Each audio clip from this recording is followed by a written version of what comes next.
Bien, amigos, tenemos el placer de contar con la presencia de José Lois Malcún, el gobernador del Banco Central, en un momento de crisis bancaria. Le damos la bienvenida a José Lois. La invitación se dio porque algo que él comentó aquí se materializó en estos días con una disposición presidencial. Y yo pensaba que él estaba mandando, pero realmente él está en muy bajo perfil, tranquilo en su casa. Le damos la bienvenida a José Lois. Y justamente el comentario anterior vino en razón de las obras inconclusas. Que una cosa es continuidad de Estado y otra cosa es comenzar cosas y terminarlas. José, yo soy un firme creyente de que un programa de gobierno basado en utilizar 4 años para terminar obras inconclusas es suficiente como programa de gobierno. ¿Tú lo compartes? Yo creo de la que cantidad que hay. Sí, totalmente. Pero hay un problema. Sí. Porque siempre hay un pero. El problema es que coge las escuelas, ¿no? Hay unas 500 o 600 escuelas que tienen problemas para terminarlas. O sea, no se han terminado, están en proceso. Pero ¿cuál es la situación con esas escuelas? Que muchas han aumentado su costo original 2, 3, 4 veces, lo que la convierte en una obra prácticamente, digamos, de dudosa reputación. Porque una escuela, cualquier obra que te cueste 10 millones de pesos y termina costándote 35 o 40 millones de pesos, tú dices, oye, yo no voy a meter mi dinero en una obra que se sabe que ha habido corrupción en esa obra. Y esos presupuestos que se disparan, ¿son planeados así para después reevaluarlo o realmente son incrementos normales de los costos de una construcción? Son incrementos anormales. Eso no tiene nada de normal. Yo no te digo que haya casos de que tú aumentes una obra por escalamiento de costos 5%, 10%. Eso es posible. En 3, 4 años de ejecución de la obra, tú puedes tener un escalamiento de costos, porque todo vive subiendo. No, cuando hay una situación, pero hoy mismo yo estuve viendo con el aumento que hay a los materiales de construcción, 25%. Aquí hay gente que han ganado licitaciones que están, yo no puedo hacerlas. Claro, porque te sube pero es una situación anormal. Yo digo, en condiciones normales, que la inflación es un 4%, 3.5% anual, como lo era antes, puede haber un aumento de costo. Pero lo que tú no puedes explicar es cómo una obra va a aumentar 70% su costo si no tiene una justificación de que la obra cambió, de que se le hizo una carretera de 10 kilómetros, se aumentó a 15, cosas como esa. Es la misma obra. Pero yo siempre he tenido la interrogante de si, por ejemplo, poner un ejemplo real, usted recibió la primera parte de los bienes incautados de 2 o 3 bancos. Es decir, el Banco Central los recibió. Existe un mecanismo en la que un proceso del 2003, ustedes los economistas tienen la capacidad de tasar eso en el momento del 2003, sí. sin equivocarse. Sí. Y que no es la prima solamente. Con bastante precisión. Por eso digo que eso es lo que hay que hacer ahora con el caso de esas obras. Tú no puedes venir, está inconclusa, vamos a continuarla sin hacer previamente una evaluación, un descenso en la obra, un análisis financiero, y eso es un proceso, porque estamos hablando de miles de obras, Julito. Hay miles de obras inconclusas. Tú vas a un pueblo y la gente te dice, esos ingenieros vinieron y comenzaron eso y no han vuelto más, pero ese no es un solo caso, son 10 y 20 casos que nos pasan con escuelas, en todos. ¿Verdad? Que en todo. En todo, escuelas, obras viales, edificaciones. Tú haces un artículo de Conani que también tiene que ver con eso. Claro, una obra, eso fue en el 2000, en el 2002, mi esposa, murió la mamá de mi esposa y su hermano y ella donaron un terreno en la casa donde vivía su madre en Pimentel, en la calle principal, ¿no? Sí, en la de Antonio Pimentel. Checa, para hacer un CONANI. Ah, Sí, porque mi esposa era directora del CONANI en esa época. Ya. Entonces, bueno, se comenzó, era en esa época, asumió lo ISOE, asumió la responsabilidad de hacer la obra, se comenzó la obra, se levantaron los primeros columnas, se tiró un primer piso, y ahí vino el cambio de gobierno. El cambio de gobierno, y ahí está igualito. Ahí está yo te puedo enseñar la foto. Y bueno, igualita no, ya está cubierta por la maleza. La hierba. Tiene 22 años la obra paralizada. Y así hay cientos, miles de obras en el país entero que están en una situación similar. Y como tú dices, es importante que, como yo estoy de acuerdo de que los 4 años, tú puedes en 4 años dedicarte solamente a eso, la inversión pública, solamente a terminar las obras, a rehabilitar muchas que están, mantenerlas, porque aquí no se mantiene nada. Aquí te construyen una carretera y se olvidan de que la carretera existió. Y a los 10 años hay que hacerla de nuevo.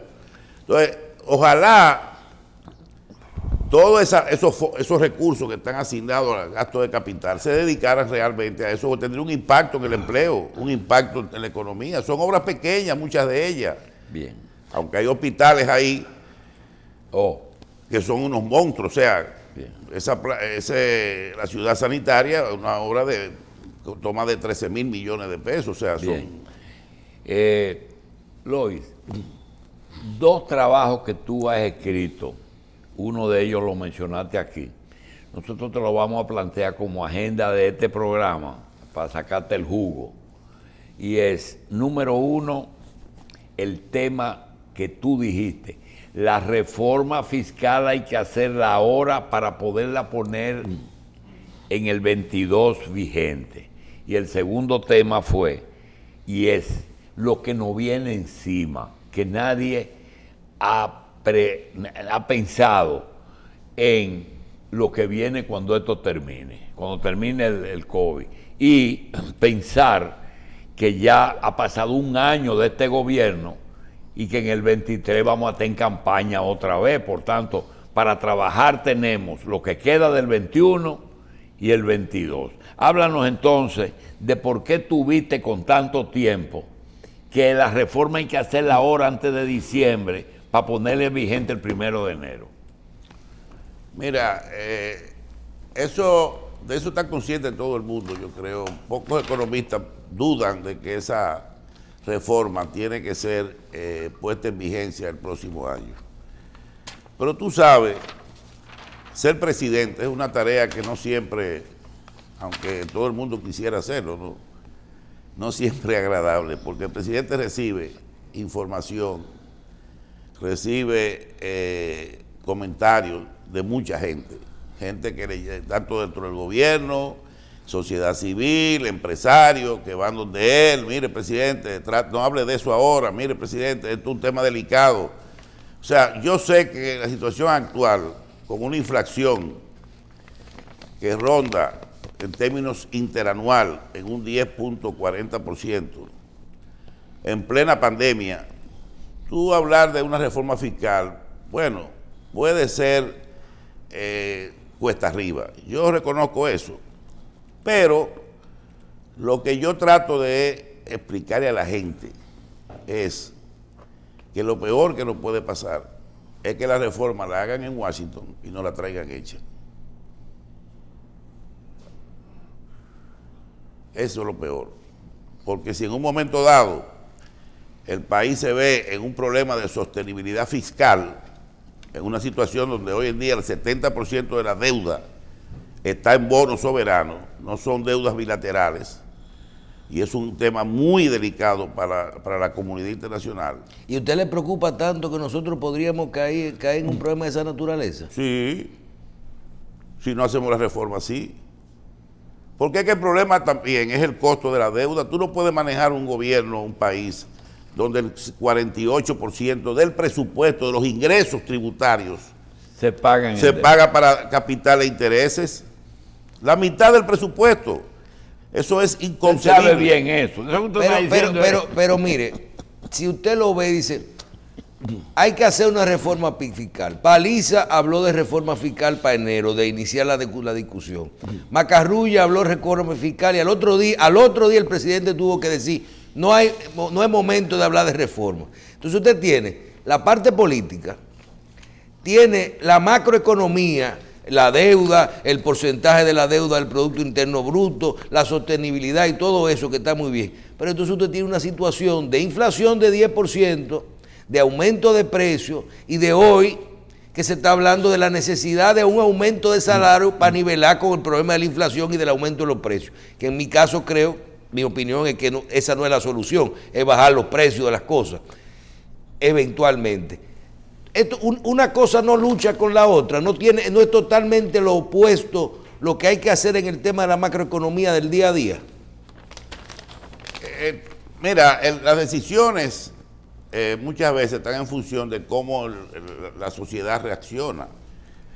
Sabemos que cuando se habla de reforma fiscal, inmediatamente se produce una bulla en todos los medios y todo eso, y obviamente hay mucha presión con el tema. Ahora, mira bien lo que yo estoy planteando. Tú puedes hacer una reforma fiscal, y esto es muy importante que lo escuchen. Tú puedes hacer una reforma fiscal, diseñarla ahora, y decir que en el 2022, perdón, vamos a decir, tú no vas a aplicar impuestos, tú no vas a aumentar los ingresos por impuestos, vas a tomar algunas medidas relacionadas con algunos aspectos de la reforma, parte del gasto, seguir mejorando la calidad del gasto. Y en cuanto a los impuestos, poner 2 o 3 impuestos pequeños que no signifiquen gran cosa, que no afecten a nadie casi. Por ejemplo, la placa. Aquí se aprobó un impuesto a la placa en el 2003. O lo mismo del internet que se está hablando hace mucho tiempo. Y esa placa, ¿y a quién era que le caía el precio de la placa? A los grandes vehículos. No era a los pobres ni a la clase media, eran los vehículos de lujo. Pero se suspendió la aplicación de ese impuesto y eso está ahí. Pues aquí se habla de una vez, comienza que a los pobres, que va a afectar a los pobres. No son los pobres que protestan por la reforma fiscal, son los que tienen mucho dinero. Es un cuento. Se puede hacer una reforma con un mínimo de efecto en la sociedad. Además, los pobres se podrían beneficiar muchísimo. Porque si los ingresos del gobierno aumentan, muchos programas sociales se pueden ampliar, se pueden mejorar. Lo que pasa es que te usan esa vaina de los pobres y ahí viene el cuco. No se puede hacer una reforma fiscal porque van a afectar a los pobres. Yo he dicho que la reforma fiscal debe ser una reforma de 6 o 7 años. Tú lo has leído eso. ¿Qué quiere decir la reforma de 6 o 7 años? Bueno, que tú cada año vayas introduciendo nuevas figuras impositivas. El presidente Biden, como discutir la reforma ahora y que se vaya aplicando en 6 o 7 años, eso es o irle incluyendo parche en 7 años. No, la reforma tiene que estar hecha. Completa. Y tú ahí programas, haces un cronograma, año por año, de qué impuestos tú vas a ir. Es como los ITEVI, cuando se aplicó la última ley, que el ITEVI aumentaba tanto, después a tanto. Algo ya de más largo plazo, porque la situación ahora tú no puedes hacer una reforma para aplicar el año que viene o para el 23, ni para el 23 lo puede hacer. No lo puede, no lo aguanta la economía, ni la sociedad, porque esta pandemia va a seguir. Esto no se va a acabar este año. Entonces, las condiciones es para que esa reforma, pero eso crea confianza. ¿Confianza en quién? En la gente que no compra los bonos de este país, que compra los bonos de este país. Y las tasas de interés, en la medida que el país muestre más seguridad, mejore su calidad crediticia, las tasas de interés bajan. Podemos reducir el costo de la deuda. ¿Y usted cree que, por ejemplo, Estados Unidos tendría la capacidad hasta de preparar una reforma fiscal y mandándola? De trazar una pauta de esa naturaleza, como usted está diciendo, vamos a hacer a nosotros para que no te... Yo mencioné Washington, por los organismos, multilaterales, el fondo, el Banco Mundial, el fondo, que cuando ven una situación en un país determinado, ya sabemos eso en el pasado, lo conocemos eso. Aquí han traído reformas ya fabricadas, que aparentan ser hechas aquí, pero no lo son. Entonces no tenemos la oportunidad de hacer, pero como yo sé que la situación es delicada, el presidente también tiene que sopesar muchas cosas que le llegan. Él, bueno, dijo, no vamos a hablar, está bien, no hablemos de reforma fiscal ahora. Pero no se van a hacer, sino no vamos a hablar. No. Él dijo, no se van a hacer. Él dijo, no vamos a hablar ahora No de vamos a eso. hablar ahora de reforma, pero en su momento va a llegar, porque es necesario que el país... Y si usted tuviera la posibilidad, porque también trabajar en una reforma fiscal no tiene que hacerse públicamente. Uno la puede ir trabajando y después consensuarla con los sectores, porque como quiera hay que ponerse a trabajar en una reforma. Hay borradores de reforma. Mucho borrador y muchas teorías. Si a usted le preguntan, ¿por dónde es? ¿Por dónde? Porque usted habla de nuevos impuestos. Yo personalmente digo, pero impuestos sobre la renta, a mí no me da en ningún país más del 25, el 27, y TEBI más del 18. Cada vez que hablan de del gasto tributario y de bajar las exenciones, uno se queda, el turismo no lo va a permitir, la frontera no lo va a permitir. ¿Por dónde es que usted recomendaría hacer un equilibrio en los impuestos?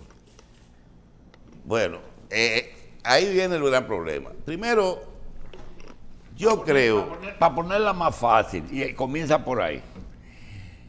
Usted solamente haría un impuesto único, que sería el ITEBI, y más nada. No. Yo primero no. Hay un planteamiento, eso lo defiende, siempre lo ha defendido Andy Dawager, que es un impuesto flat. Sí. Vamos a decir, todo, impuestos sobre la renta, tanto, ITEBI lo mismo, un impuesto flat para todo. Eso es Una teoría. una teoría. Eso podría evaluar. Yo creo que el impuesto sobre la renta se debe bajar a 25, a 20, porque en la medida que tú bajas ¿Y en el impuesto cuánto sobre la está? renta, 27. tú reduces la evasión. Eso se ha visto en toda parte del mundo. Aquí la alta evasión, que es parte del gran problema que tiene este país, es porque los impuestos a veces son muy altos. Tú puedes bajar y eso puede mejorar los ingresos. El ITEBI, tú lo puedes bajar a un 15, Y poner todo. pero tiene que revisar la base tributaria, la base del ITEBI. Pero es que lo Porque que no queda, puedes ahí tener nada más 200. queda, nada más queda la salud, la educación y la comida. ¿A cuáles que le vamos a poner los impuestos? ¿A ustedes se lo van a poner? No, hay impuestos, hay muchos tipos de impuestos, al patrimonio, a la propiedad. No, yo hablo a del los ITEBI. inmuebles. Yo hablo del ITEBI. Lo que queda sin impuestos es comida, salud y educación. Quedan 200 y pico de productos sin ITEBI. Y De muchos comida. de ellos no son consumidos por los pobres. Escúchame. Muchísimos productos no son. Yo siempre he dicho en mis artículos que yo dejaría exento de ITEBI 7 u 8 productos. Arroz, grano, en general, carnes, no derivados de la carne, carnes, pollo y carne, leche, pan, Huevo. cosas así, y huevo. Que eso es lo que consume el pobre.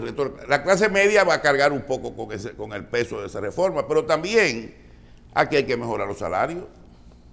¿Ustedes no piensan que hay que mejorar los salarios en este proceso inflacionario?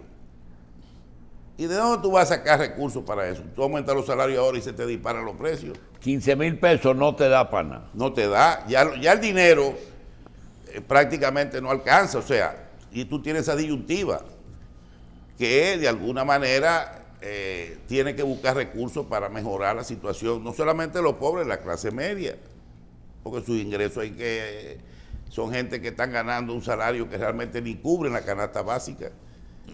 Bien. Clase media, que hay una clase media alta, bueno, sí, que disfruta de todo y tiene ingresos muy altos, pero hay una Bien. clase media y media baja, Loy, que raya en la pobreza. Pero está bajando las clases, el media alta está medio y el medio está bueno, medio. se están obviamente. derrumbando. Eso Ven. es así. No le da. Está claro el tema de los impuestos. ¿Qué es lo que nosotros se nos puede venir encima que no estamos conscientes?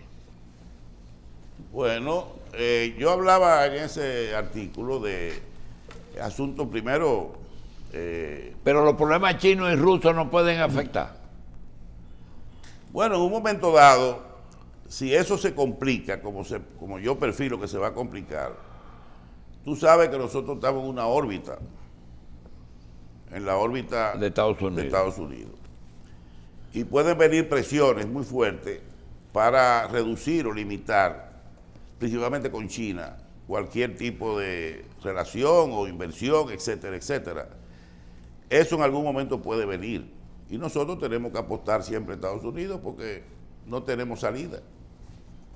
Aunque mucha gente, ok, que China esto, China lo otro, pero aquí tú no ves chino en la playa. Ni tampoco hay remesa china. Entonces tú tienes que apostar a lo que tú generalmente de lo que sostiene esta economía.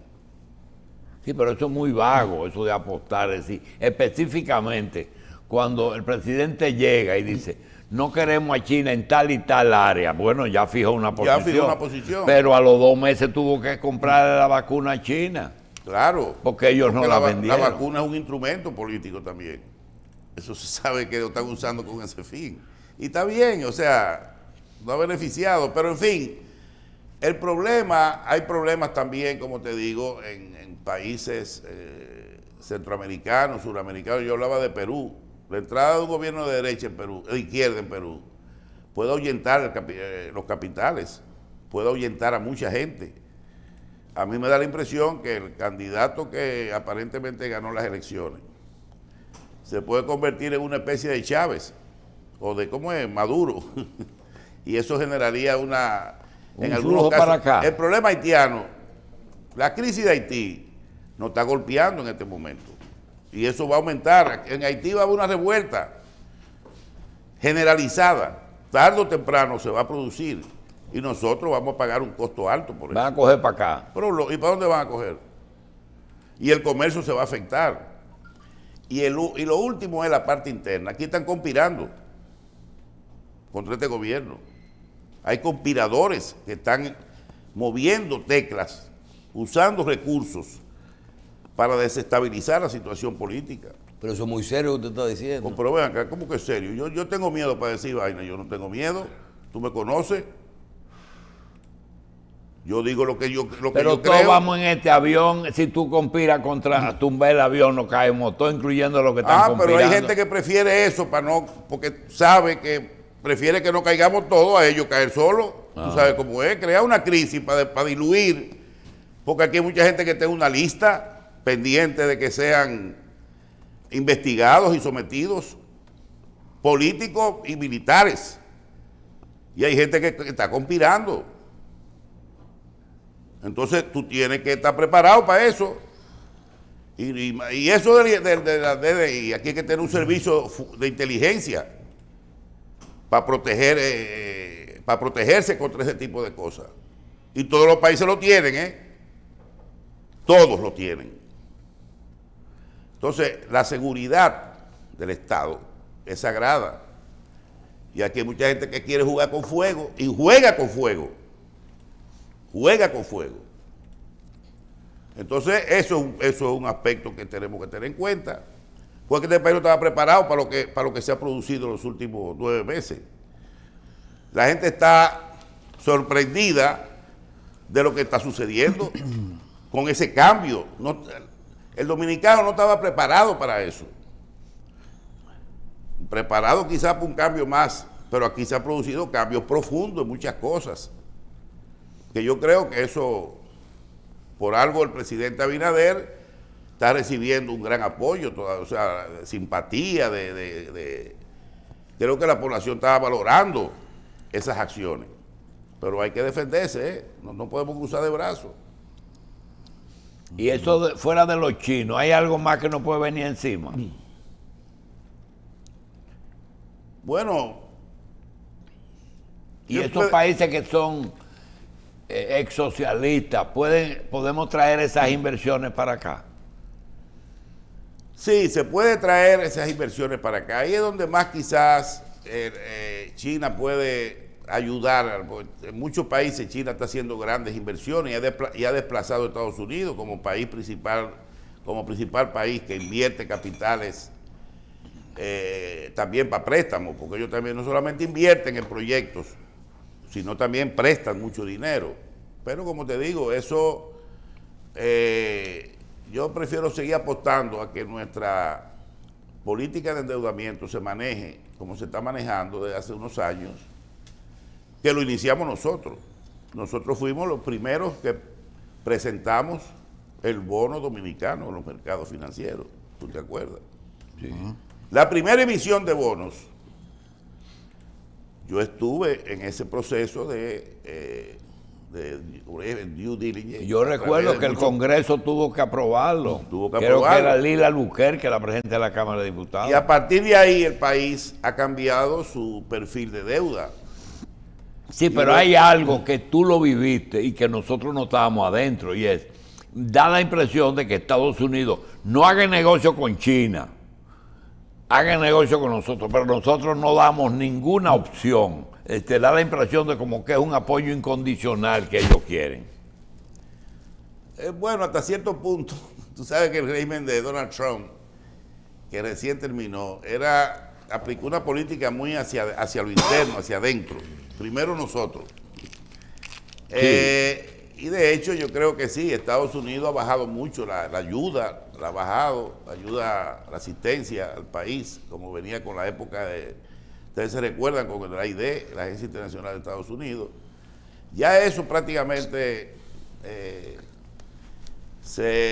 no digo desapareció, pero está muy limitado. Pero aún así, Estados Unidos incide mucho. Por ejemplo, la inversión. Yo creo que la inversión norteamericana va a comenzar a llegar a este país muy pronto. O sea, va a aumentar, bueno, ya hay mucha inversión, pero va a aumentar bastante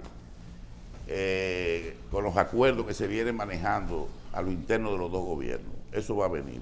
Principalmente con inversiones en Bahía de las Águilas, inversiones en Manzanillo, que es un punto estratégico importante. E industrial. Eso viene. No nos perdamos en eso. Cuando usted habla de que somos muy vulnerables, ¿a dónde puede venir el problema? Que podamos tener problemas para pagar la deuda, que realmente en un momento dado cualquiera de esos factores, como que se dispare la moneda y entonces eso provoque que nosotros no podamos continuar con el mantenernos al día, porque con todo y eso nosotros siempre hemos pagado y tenemos una buena calificación. Claro, siempre, y vamos a seguir pagando, pero tú sabes que todo tiene un límite, y si dentro de 3 años tú tienes que dedicar 60% de los ingresos fiscales para pagar deuda y servicio de la deuda, ¿con qué tú vas a gobernar? ¿Con qué recursos tú vas a financiar educación, salud? Sí, pero hay te algo. Te va a estrechear el presupuesto a un punto. Recursos. Que simplemente no podrás hacer nada. Va a haber protestas sociales, va a haber de todo. Mira, ni Grecia, que tiene una deuda de casi 200% del PIB, Grecia dedica un 15, 20, 18% de su presupuesto para pagar la deuda y el servicio de la deuda. Grecia. Y nosotros que tenemos apenas un 70 de la deuda consolidada, porque la del sector público solamente es de 55, 56%, que no es una cosa de nuestro mundo. Estamos pagando 45, 47%. Entonces, ¿qué es lo que tenemos? ¿Deuda mala? No, costosa. Mala. Porque el problema es que Grecia está colocando en bonos y a 2 y 3% tasa, nosotros estamos colocando las 5,5 y 6%. Tú tocaste el tema más difícil. Y hay algo que yo te confieso que siempre he evadido tratarle a usted ese tema. Porque no sé hasta qué punto usted fue responsable. Aquí hay una figura que desde los gobiernos de Balaguer apareció, que se ha vendido como la persona que conoce manejar bien la moneda y los intereses, esas cosas que inciden en la moneda, que es el actual gobernador del Banco Central. Con excepción de los 4 años de ustedes, ininterrumpidamente él ha dirigido eso, pero confirmó la especie de que a ustedes se le fue la lisa, como dice el merengue, después de seguro. La recibieron al 18, querían llevarla al 25 y se le metió en el 55. Después vino Leonel Fernández con Héctor Valdés y por decreto, casi imposible que ocurra, la llevó al 28. Moneda, ¿le preocupa a usted? Tasa de cambio. ¿Hay posibilidad de que a este gobierno se le deslice esa tasa de cambio? No, porque mientras los ingresos de divisas, aún con el turismo como está en este momento. Sin el turismo. Con el turismo como está de capa caída, estamos recibiendo ingresos de divisas bastante... de remesa. De remesa, de zona franca ahora que está rehabilitada, de la inversión extranjera misma, las exportaciones están mejorando. O sea, mientras el país esté recibiendo divisas suficientes, la tasa de cambio aquí no va a ser un problema. De hecho, no lo es.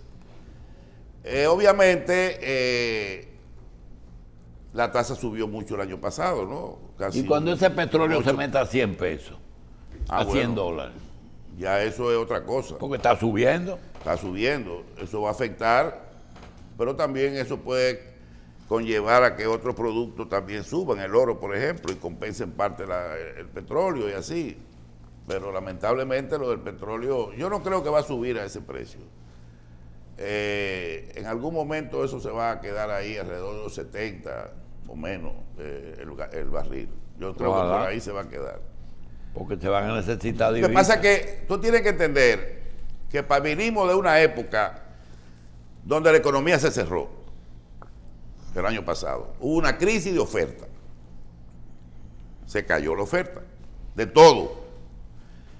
Vino una crisis de demanda, porque se trancó a todo el mundo y la gente no compraba, nada más lo esencial. De repente viene y se supera gradualmente la pandemia. ¿Qué es lo primero que se nota? Una mejora en la economía del mundo entero, incluyendo la nuestra. Esa mejora en la economía genera que inmediatamente un aumento de demanda, la gente comienza a salir, comienza a ir a los bares, restaurantes, a comprar, pero ¿qué pasa? La oferta no reacciona así. La oferta no reacciona de un día para otro. Tú no puedes sembrar soya para cosecharlo en 15 días, ni maíz, ni trigo. Entonces, ese incremento repentino que ha venido de la demanda se ha distanciado de una oferta que viene rezagada. Como yo digo, en diciembre aquí la inflación es historia. Historia. Nadie va a hablar de inflación. No, y aquí se dice que vamos a crecer un 8% como quiera. Bueno, también los precios influyen en el crecimiento. O sea, en la medida en que tú... Sí, al subir todo sube. Claro, se refleja en el crecimiento del producto. Pero aquí en 6 meses la inflación ya va a ser historia. ¿Por qué? Mira, Argentina está sembrando soya en Argentina, yo no sé qué van a hacer con ella, y trigo. Todo el mundo está aprovechando los buenos precios que hay y yo creo que con el petróleo va a pasar lo mismo. Estados Unidos tiene la capacidad de producir gas natural que todavía no está ni el 50% de su capacidad. Pero eso hay que darle tiempo al tiempo. Por eso te digo, yo no creo que las cosas se van a ir normalizando en los próximos meses en ese aspecto. Y con la tasa de cambio aquí no hay mayor problema, pero todo está relacionado a una cosa: tasa de cambio, estabilidad macroeconómica, sostenibilidad fiscal, pago de la deuda. Todo está relacionado a una variable que se llama el tema fiscal. Ese es el corazón que mueve todo. Y tenemos que proteger los ingresos. Sí, eso es. Y la calidad del gasto. No los ingresos nada más. Bajar el dispendio y la vagabundería y el robo que había en este país. Mejorar la calidad del gasto, que eso se ha logrado bastante. Porque si no hacemos eso por ese lado, nadie aquí va a querer aceptar una reforma fiscal. Hay que mostrarle al país. Ahí anunciaron que ya se han logrado coger 48% los gastos del gobierno. No, aquí ha habido ahorros. Bueno, nada más en corrupción, aquí se nos han ahorrado como 25 o 30 mil millones. ¿En qué? Año, en corrupción. ¿Y eso está medido? Oh, pero ven acá, el Banco Mundial dijo que aquí la corrupción era un 1 punto y pico % del PIB. ¿Y cuánto es eso al año? Más de 50 mil millones. Eso está calculado. Carlos.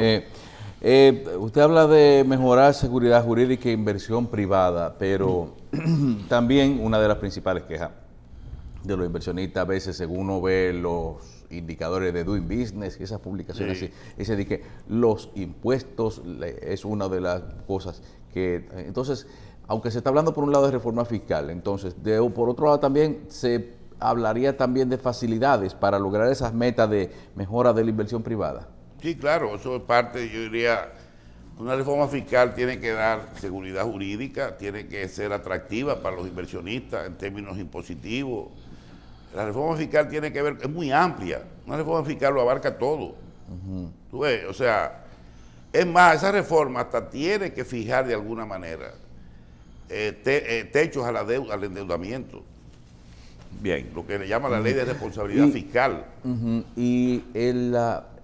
¿Y qué tan grave podría haber sido una de las quejas también que se dice de que hay un funcionario que para nosotros invertir quiere que nosotros le demos un dinero también? Eso es una cosa que también... Bueno, mi hermano, si nosotros, yo confío en que esa vaina ya se acabó o se tiene que acabar, porque eso es lo que ha ahuyentado aquí este país la inversión, que tú no podías mover un papel de un escritorio a otro sin tener que pagar. Bien. Para terminar, si hay algo que en tu vida, en la función pública que has tenido en agricultura, en Hacienda, en el Banco Central, has mostrado es ser práctico, no venir con muchos teorías, siendo práctico. Nosotros no podemos ignorar que vivimos desde hace año y medio una crisis mundial. Esa crisis no ha tocado, es verdad que no ha tocado a todo el mundo igual. Hay gente que le costó su negocio, su quiebra, ha alterado horarios, ha reducido la capacidad de producir al punto de que mucha gente no se da cuenta que muchas de las salsas de productos de primera necesidad, del que usted sabe, porque ha trabajado en agricultura, que en el momento dado no se sembró.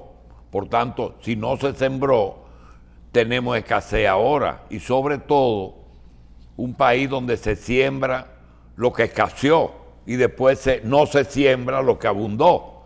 Pregunta, ¿usted no entiende que ninguna área debe de ser beneficiada con alguna medida de crediticia o hasta de amnesia, ¿cómo se llama? Amnistía?